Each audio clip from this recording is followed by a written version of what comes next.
Hello, darling. G'day all, it's Del here. Welcome to Violet Cottage.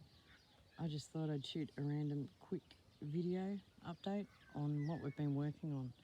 And what we've been working on is this little side garden which runs the length of our driveway.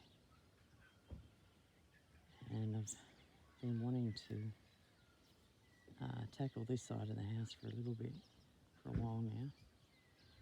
We're still chipping away at Creekside Garden on the creek side of the house, but that's a long project, so that's something we'll slowly chip away at, which this side we're hoping we can sort of tackle and perhaps, get developed more quickly. Anyway, I'll just show what we've been doing. Of course, we finished putting in all of our rose bushes and our lavender plants. So we've just got to add some more fertiliser and horse nuggets to it at some point. There's a little bit on there at the moment. I'll keep chipping away at it. So yeah, I'm looking forward to spring. Hopefully, the roses seem to be okay, settling in well, and we've got some new buds growing. So yeah, that'll be pretty amazing, I think. All right, come through the gate. Well, there's actually no gate at the moment because what we're doing is the gate. We're going to rehang it. That's the one.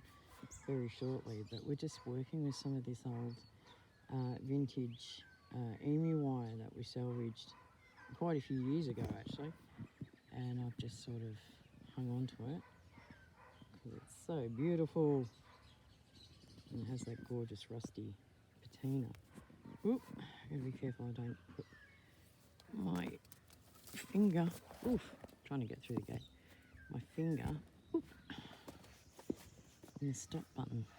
Okay, so what we're doing with this emu wire is we created the boundaries when we first moved in. We created a house yard very quickly because, we had Bodhi and we were concerned that obviously we didn't want Bodhi getting out onto the main road there.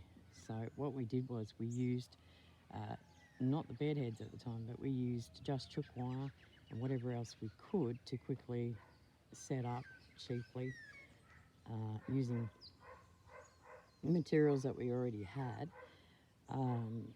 a house yard to keep Bodhi safe. So we used a mixture of things in the beginning. We used, that's an old temporary stockyard fence. Cows or sheep when they're raining out. There's a few of them, there's a couple of them around. They sort of can create cattle yards very quickly and easily by just moving them around and pegging them into the ground.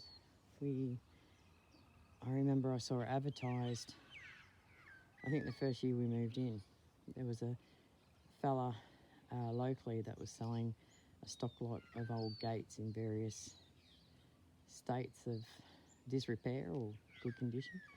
And I think we got about 10 gates in that stock lot. We went out with the trailer and we picked them all up. And so we used old gates, whatever we could find really, to create this house yard for us. And then we infilled it with just chook wire. You can see here, this is the driveway. So just to put it into perspective for everybody, that's the driveway. There's some amazing wild rose bushes there that the birds love nesting in. There's the conifer beside the house. And this gorgeous thing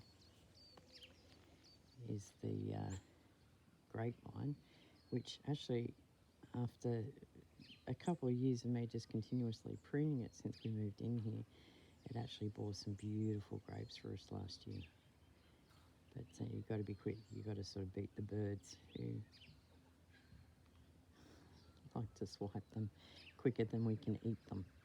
So we might cover them up when they start to bud up again. So we might have it more of a fair crack of getting a few in our bellies before the birds. But that's how this started. I started pruning this winter time here. I tend to get out and start pruning all the fruit trees and rose bushes.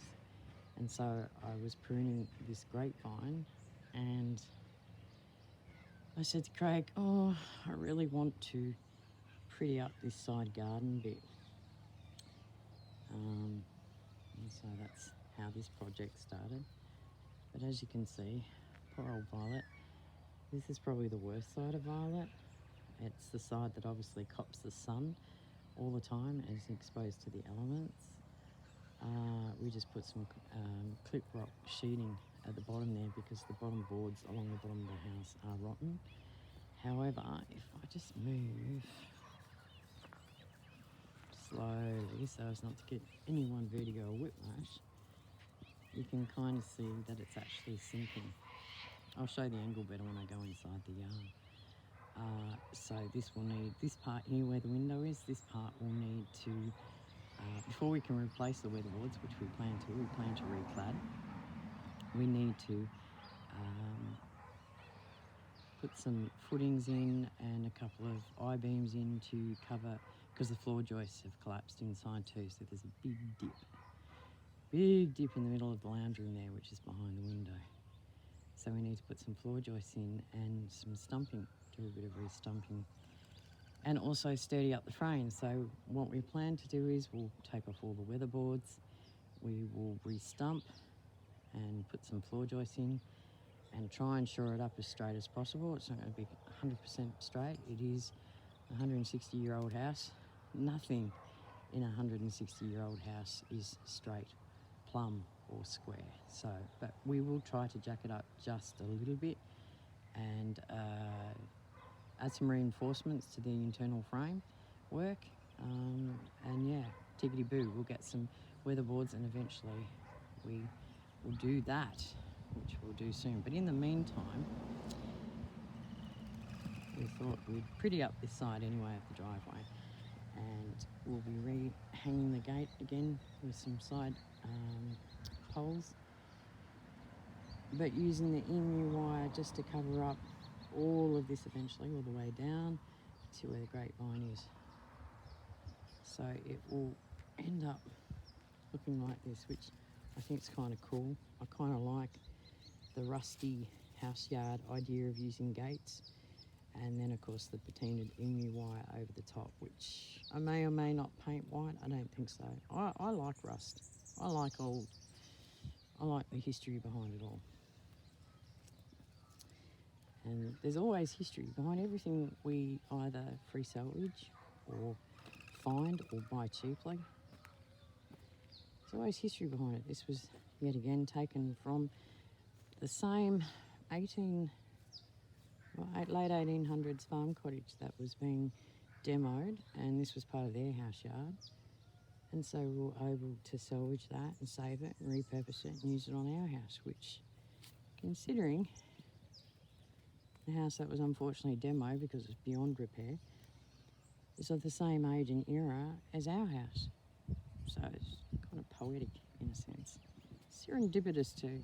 It's amazing what you can find out there and repurpose. All right, I'm trying to get through without getting snagged. We have Blackie here, Araucana. She's very independent, but she likes to follow me around, don't you, sweet pea? Gorgeous girl, aren't you? Hello, darling. Tess. All right, so slowly. We've hung this gate. Yet again, another gate that I found and purchased cheaply from a clearance sale of a farm property. You can see that we're putting in emu wire